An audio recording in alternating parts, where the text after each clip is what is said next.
Hello, everyone. Thank you for coming here. It's wonderful to be in Stockholm and see all the friendly faces. My background is in pharmaceutical industry. Yes, I worked on the dark side. So I understood the drug development and how it is supposed to be done properly. I had retired from the industry. I sold my companies. I didn't want to work there anymore.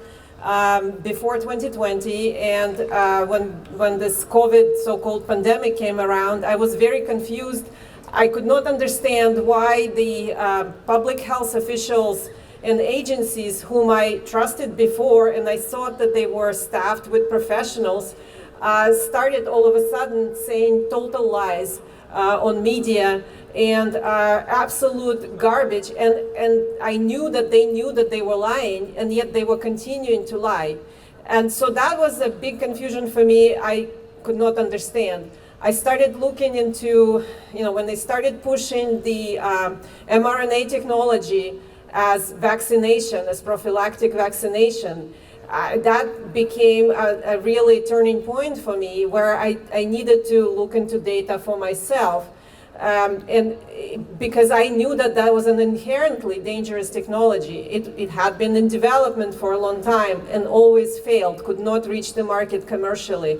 There was an extensive regulatory knowledge about numerous risks associated with it, which was very well documented on the FDA website, issued guidances, harmonized with European regulators, with Japanese regulators. They all knew that this is a really risky and really dangerous technology. Yet with a straight face, they turned around, went on media and lied to everyone's face. And they said it's safe for you, it's safe for your child, it's safe for pregnant women. That was an atrocity in my mind.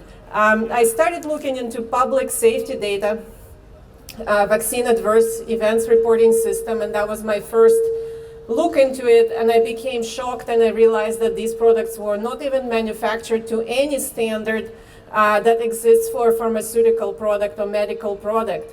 Myself and a few colleagues developed a website. Maybe some of you are familiar with it. It's called How Bad Is Your Badge? Where people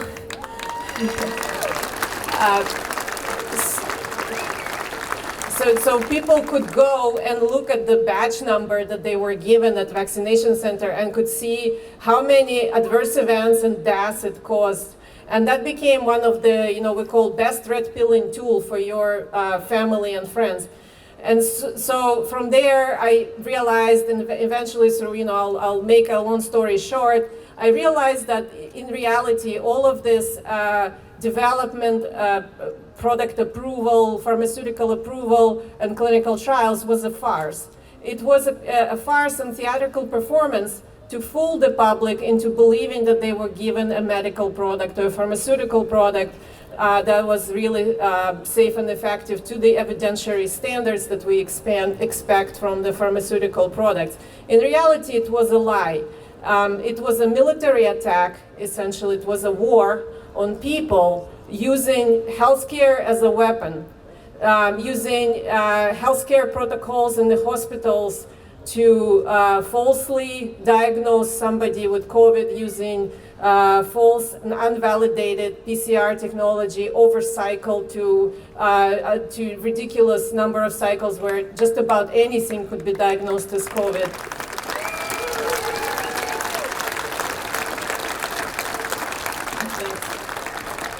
And then the same false technology was used to lock down people, deprive them of earning a living, deprive school children from education. In some places in the US, the schools were closed for 2 years. Children were forced to be masked.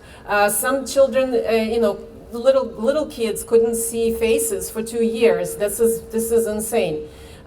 So all of this was an orchestrated military attack, and today we are at war. This is a global war. COVID was just the first sort of shock and awe campaign to get people to submit and comply.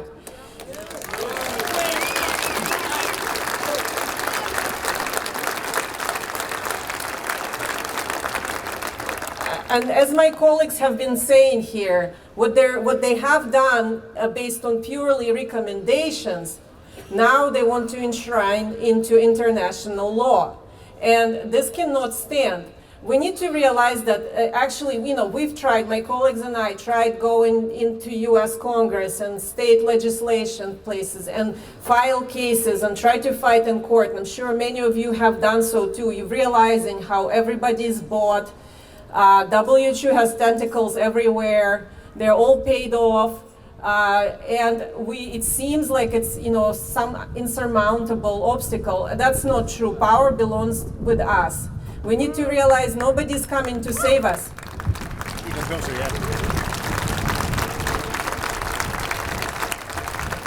And we have to, our safety, our future, the future of our children belongs with us. We have to remove the trust from these organizations and stop complying. We should not comply.